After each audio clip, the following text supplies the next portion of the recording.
Hello everyone, welcome to quick step. This is Pushpendra. आज हम लोग जो टॉपिक डिस्कस करने जा रहे हैं वो इंटरव्यू के नज़रिए से बहुत ही इम्पॉर्टेंट है। आज हम लोग जानेंगे वेरिएबल स्कोप्स के बारे में। कौन से वेरिएबल बिल्ट इन स्कोप के होते हैं, कौन से ग्लोबल स्कोप के होते हैं, कौन से नॉन लोकल स्कोप्स के होते हैं और कौन से लोकल स्कोप्स के होते हैं, और कैसे इन वेरिएबल्स को हम एक्सेस कर सकते हैं। और इन पे बेस्ड एक बहुत ही अच्छा इंटरव्यू क्वेश्चन बनता है जो कि LEGB रूल के बारे में है। अगर हम लोग इस टॉपिक LEGB रूल को समझना चाहते हैं तो पहले हमको ये सारे स्कोप समझने पड़ेंगे। तो आप इस वीडियो को लास्ट तक देखिए, क्योंकि पहले हम डायग्राम के थ्रू ये समझने की कोशिश करेंगे स्कोप्स के बारे में, और फिर उसके बाद हम लोग कोड के थ्रू भी ये समझेंगे, जिससे कि आपकी बहुत ही अच्छी अंडरस्टैंडिंग बन जाए इस टॉपिक के बारे में। तो हम लोग LEGB रूल के बारे में भी डिस्कस करेंगे इस वीडियो में। और अगर आपने हमारा चैनल सब्सक्राइब ना किया हो तो प्लीज़ उसे सब्सक्राइब करें, क्योंकि हमने इंटरव्यू सीरीज अपनी बनाई हुई है जिसमें आपको बहुत से इंटरव्यू रिलेटेड टॉपिक्स पे वीडियोस मिलेंगे जो आपके बहुत काम आएंगे इंटरव्यूज में। तो हमारे चैनल को सब्सक्राइब करें और ज़्यादा से ज़्यादा शेयर करें और बेल आइकन को प्रेस करें, जिससे कि हम जैसे ही कोई नया वीडियो डालें तो उसका नोटिफिकेशन आप तक पहुंचे। चलिए स्टार्ट करते हैं। सबसे पहले देखते हैं ग्लोबल स्कोप के कौन-कौन से वेरिएबल होते हैं। तो पाइथन में ट्रूली ग्लोबल का कोई कॉन्सेप्ट नहीं होता है। ट्रूली ग्लोबल से मेरा सेंस ये है कि अगर हम एक एप्लीकेशन का उदाहरण लें, तो एक एप्लीकेशन में मल्टीपल पाइथन फाइल्स हो सकती हैं। अगर हम उन फाइल्स को एज़ अ मॉड्यूल ट्रीट करें, मान लें कि अगर एक पाइथन फाइल है तो वो एक पूरा मॉड्यूल है, ठीक है? तो अगर उसके हिसाब से हम एक एग्ज़ाम्पल देखें, तो ये एक अगर हमारा मॉड्यूल हो गया जिसमें हमारा 2 वेरिएबल्स हैं ए और बी, फिर उनका सम किया है हमने, सम वेरिएबल में उसको स्टोर कराया है। उसके बाद हम दूसरा मॉड्यूल देखते हैं। दूसरे मॉड्यूल में हमारे 2 वेरिएबल हैं ए और बी, फिर एक एम वेरिएबल लिया है जिसमें उसके मल्टीप्लिकेशन को स्टोर कराया है। तो अगर हम इसका स्कोप समझने की कोशिश करें, तो ये एक बिल्ट इन स्कोप पहले तो होता है। बिल्ट इन स्कोप में वो वेरिएबल्स आते हैं जो थ्रू आउट द एप्लीकेशन सारी पाइथन फाइल्स के लिए अवेलेबल होते हैं यूज करने के लिए। जैसे for example true, false, none, dict, ये सारे वेरिएबल जिन्हें हमें इंपोर्ट नहीं करना पड़ता है, हमारे लिए वो बाय डिफॉल्ट अवेलेबल होते हैं, तो वो बिल्ट इन स्कोप के वेरिएबल्स बोले जाते हैं। और अब अगर हम अपने एग्जांपल को समझें कि एक मॉड्यूल है हमारा, उसमें हमारे 3 वेरिएबल्स हैं, तो मॉड्यूल 1 का अलग स्कोप बनेगा बिल्ट इन स्कोप के अंदर और मॉड्यूल 2 का अलग स्कोप बनेगा। मॉड्यूल 1 के स्कोप के अंदर कौन-कौन से वेरिएबल होंगे? ए, बी और सम, ये 3 वेरिएबल्स होंगे और मॉड्यूल 2 के अंदर ए, बी और एम। ओके, अगर हम चाहें कि मॉड्यूल 2 में से मॉड्यूल 1 का एक्सेस कर लें वेरिएबल, तो बिना इंपोर्ट किए हम नहीं कर सकते हैं। ओके, यहाँ पे ए, बी और सम मॉड्यूल 1 के लिए ग्लोबल है, तो मॉड्यूल 1 में ए, बी और सम को हम कहीं भी यूज़ कर सकते हैं, पूरे पाइथन फाइल में। ओके, और मॉड्यूल 2 के लिए ए, बी और एम ग्लोबल वेरिएबल है। तो इन वेरिएबल्स को हम मॉड्यूल 2 में कहीं पर भी यूज़ कर सकते हैं। तो आगे बढ़ते हैं, अब लोकल स्कोप समझते हैं पहले, और ज़्यादा क्लियर होंगी उससे चीज़ें। अब लोकल स्कोप देखते हैं, तो जभी भी हम कोई फंक्शन कॉल करते हैं, मान लो कि हमारे एक मॉड्यूल है होता है, मॉड्यूल में कई फंक्शंस हो सकते हैं। जैसे ही हम कोई फंक्शन की कॉलिंग करते हैं, तो उस फंक्शन का एक अलग से स्कोप क्रिएट होता है और उस फंक्शन के जो वेरिएबल्स होंगे, वो उस स्कोप का पार्ट होंगे। उन वेरिएबल्स का स्कोप उतना ही होगा।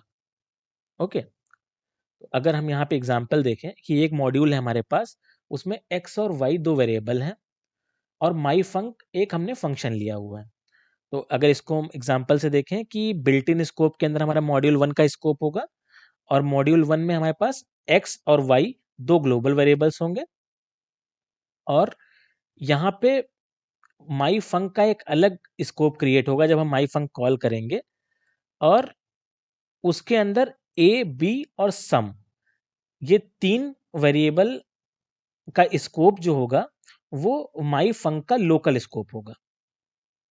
मतलब माई फंक के लिए ये वेरिएबल्स लोकल होंगे। ओके, ऐसे ही हम और देखते हैं आगे, तो नॉन लोकल स्कोप भी होता है, उसे समझते हैं। नॉन लोकल स्कोप में अगर हमारे पास ये मॉड्यूल है, तो आप जानते होंगे कि हम नेस्टेड फंक्शंस लिख सकते हैं, मतलब आउटर फंक्शन, फिर इनर फंक्शन, फिर चाहे तो उसके भी अंदर फंक्शन लिख सकते हैं। तो यहाँ पे देखिए, तो मॉड्यूल 1 में x हमारा ग्लोबल स्कोप का वेरिएबल है, y जो है वो आउटर फंक्शन के लिए लोकल है, और z इनर फंक्शन के लिए लोकल है। तो इसको हम बिल्ट इन स्कोप के अंदर अगर ड्रॉ करें फिगर में, तो बिल्ट इन स्कोप में हमारा मॉड्यूल 1 का स्कोप होगा, उसमें एक हमारा x ग्लोबल वेरिएबल होगा। आउटर फंक्शन का एक अलग स्कोप क्रिएट होगा जब हम आउटर फंक्शन कॉल कर रहे हैं। फिर उसके बाद आउटर फंक्शन में ही में कौन सा लोकल कौन सा वेरिएबल है, y। ओके, फिर उसके बाद अगर हम देखें तो हम आउटर फंक्शन से इनर फंक्शन को कॉल कर रहे हैं, तो उसका एक अलग स्कोप क्रिएट होगा, और इनर फंक्शन के अंदर हमारा z होगा, z वेरिएबल का स्कोप होगा।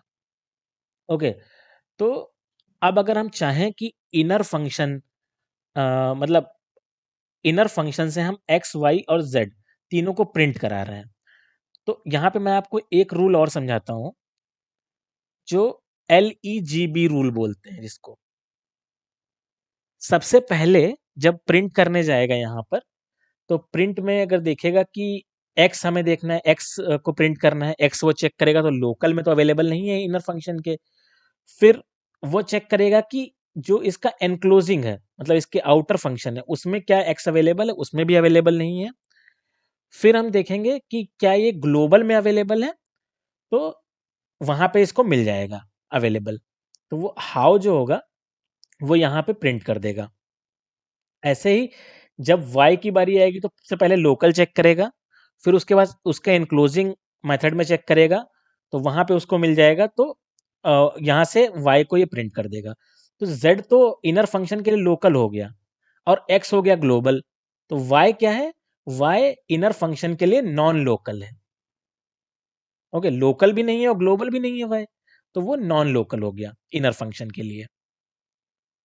ठीक है, ऐसे ही हमारा z तो हमारे लोकल में अवेलेबल ही है। तो LEGB रूल क्या कहता है कि सबसे पहले आप चेक करिए लोकल में, फिर ई मतलब एनक्लोजिंग, उससे जो एनक्लोजिंग मेथड है उसमें चेक करिए। फिर उसके बाद अगर वहां भी नहीं मिलता है तो फिर ग्लोबल में चेक कीजिए, LEG। फिर अगर ग्लोबल में भी ना मिले तो उस वेरिएबल को चेक करेंगे हम बिल्ट इन स्कोप में। तो आपको आजकल पता होगा कि हम लोग बहुत ट्रेंड करा रहे थे लोकल वोकल फॉर लोकल। तो ये वोकल फॉर लोकल जैसे कॉन्सेप्ट है कि हमें लोकल की चीजें परचेज करनी, सबसे पहले अगर लोकल कुछ अवेलेबल है तो हमें उसे परचेज करना चाहिए। वो कॉन्सेप्ट हमारा पाइथन में पहले से ही इम्प्लीमेंटेड है। Just kidding. तो अब हम लोग इसको कोड के थ्रू समझते हैं। सपोज ये हमारी एक एप्लीकेशन की फाइल है main.py। उसमें क्या है, ये a और b दो वेरिएबल हमने डिफाइन कर दिए। ये दोनों ग्लोबल लेवल के वेरिएबल हो गए, ग्लोबल स्कोप हो गया इनका। ओके, अब माई फंक्शन एक फंक्शन है, हमने डिफाइन किया। अब चूंकि ये दोनों ग्लोबल वेरिएबल्स हैं, तो इन्हें हम इस फंक्शन के अंदर भी एक्सेस कर सकते हैं। नॉर्मली अगर हम इनको ऐसे ही हम प्रिंट करना चाहें ए और बी को, तो हम प्रिंट करा सकते हैं यहाँ से। ठीक है, फिर माई फंक्शन को हमने यहाँ से कॉल कर दिया, और हमने ग्लोबल में भी इनको ए और बी को प्रिंट कराया हुआ है। तो अभी हम अगर इनको इसको रन करेंगे फाइल को, तो क्या होगा, हमें रिजल्ट में क्या मिलेगा, लोकल लोकल में हमारा हेलो यूजर आया, क्योंकि दोनों इसने ग्लोबल ए और बी को एक्सेस कर लिया, क्योंकि ये दोनों ग्लोबल स्कोप के थे। इस पूरी फाइल के अंदर, एक मॉड्यूल के अंदर हम इन्हें ए और बी को कहीं भी एक्सेस कर सकते हैं। ठीक है, तो हेलो यूजर यहाँ से भी आया, और ग्लोबल में भी हमने प्रिंट कराया ए और बी को, तो हेलो यूजर आया। अभी हम यहाँ पे क्या करते हैं कि सपोज हम इस बी को मॉडिफाई करना चाहते हैं। पहले तो हम अगर मॉडिफाई करने के लिए normal b is equal to Python लिख दें, ठीक है, तो ये ग्लोबल वेरिएबल को मॉडिफाई नहीं करेगा, ग्लोबल स्कोप वाले इस बी वेरिएबल को मॉडिफाई नहीं करेगा, जबकि ये बी जो होगा वो माई फंक का एक लोकल वेरिएबल क्रिएट हो जाएगा। माई फंक के लिए एक लोकल वेरिएबल क्रिएट होगा बी, जिसकी वैल्यू पाइथन होगी। तो अगर हम इसको अब रन करेंगे तो देखिए लोकल वाला जो प्रिंट हुआ वो हेलो पाइथन था, क्योंकि उसको बी को यहाँ पे लोकल एक वेरिएबल मिल गया पाइथन बी, तो उसने यहाँ से उठा के प्रिंट कर दिया उसे, ग्लोबल में नहीं गया चेक करने के लिए। ठीक है, जबकि ग्लोबल वेरिएबल में कुछ भी चेंज नहीं हुआ। अगर आप देखिए ग्लोबल अभी भी हेलो यूजर प्रिंट कर रहा है। तो अगर आपके पास कोई ऐसा मान लीजिए रिक्वायरमेंट आती है कि आपको ग्लोबल वेरिएबल को चेंज करना है, को अपडेट अपडेट करना है फंक्शन के अंदर से, तो हम क्या करेंगे यहाँ पर इसको ग्लोबल डिफाइन कर देते हैं, ग्लोबल बी। अब पाइथन समझ जाएगा कि आप उस वाले ग्लोबल बी को रेफर कर रहे हो। अब हम अगर यहाँ पे b is equal to Python लिखते हैं तो अब ये क्या करेगा, इस वाले बी को, ग्लोबल स्कोप वाले बी को वो मॉडिफाई कर देगा। अब हम इसे अगर रन करेंगे तो आप देखिए लोकल में भी उसने हेलो पाइथन प्रिंट किया और ग्लोबल में भी हेलो पाइथन प्रिंट किया।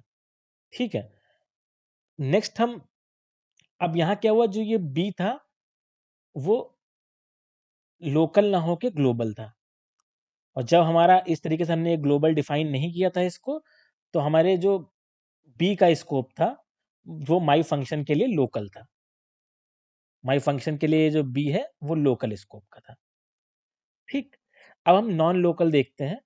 तो नॉन लोकल में क्या होगा कि सपोज हमारा ये एक वेरिएबल हमने ए डिफाइन किया जो ग्लोबल है, उसके बाद हमने ये फंक्शन लिखा माई फंक, इसमें क्या है बी वेरिएबल एक डिफाइन किया जो माई फंक के लिए लोकल है।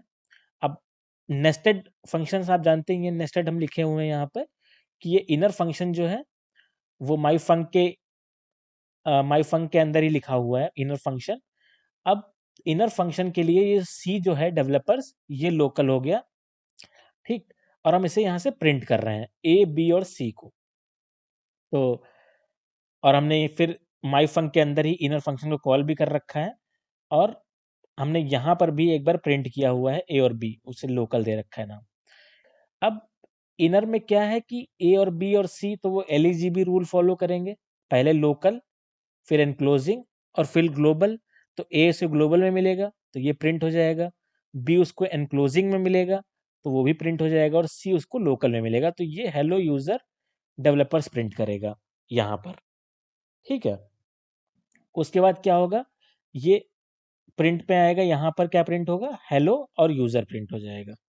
यहाँ पे हम सी तो एक्सेस कर नहीं सकते क्योंकि वो इनर फंक्शन का स्कोप में है। ठीक है, अब फिर यहाँ पे फाइनली आएगा ग्लोबल में हेलो प्रिंट हो जाएगा यहाँ पर। लेकिन सपोज अब ये सी तो इनर फंक्शन के लिए लोकल हो गया और ए हो गया ग्लोबल, ये बी जो है वो इनर फंक्शन के लिए नॉन लोकल होगा। तो अगर हम अभी इसे प्रिंट कराएं तो यहाँ पे क्या आएगा, hello user developer, hello user और हेलो, जो हमने बताया आपको। अब अगर मुझे इस बी को मॉडिफाई करना है, ए को करना होगा तो ग्लोबल कीवर्ड लिखेंगे, लेकिन अगर बी को मॉडिफाई करना है तो हम यहाँ पे बी को नॉन लोकल डिफाइन कर देंगे, नॉन लोकल बी। और अभी हम क्या करें, बी को कुछ भी वैल्यू दें, मान लीजिए हम पाइथन दे देते हैं, तो ये इस वाले बी को मॉडिफाई कर देगा। ये पता कैसे चलेगा, यहाँ पे भी ये हेलो यूजर की जगह हेलो पाइथन प्रिंट हो जाए तो। ठीक है, इसे रन करेंगे। अभी देखिए ये इनर में क्या प्रिंट हुआ, हेलो पाइथन डेवलपर्स। ओके, और लोकल में क्या प्रिंट हुआ, यहाँ पर भी हेलो पाइथन प्रिंट हुआ है, हेलो यूजर नहीं प्रिंट हुआ है। इसका मतलब यहाँ पे जब हमने इनर फंक्शन कॉल किया तो जो ये वाला बी था हमारा नॉन लोकल वाला, ये मॉडिफाई हो गया। उसके बाद लास्ट में तो हेलो ही प्रिंट हुआ है। तो आज के लिए इतना ही दोस्तों। आई होप कि आपको हमारा वीडियो पसंद आया होगा। वीडियो को लाइक करें और ज़्यादा से ज़्यादा शेयर करें।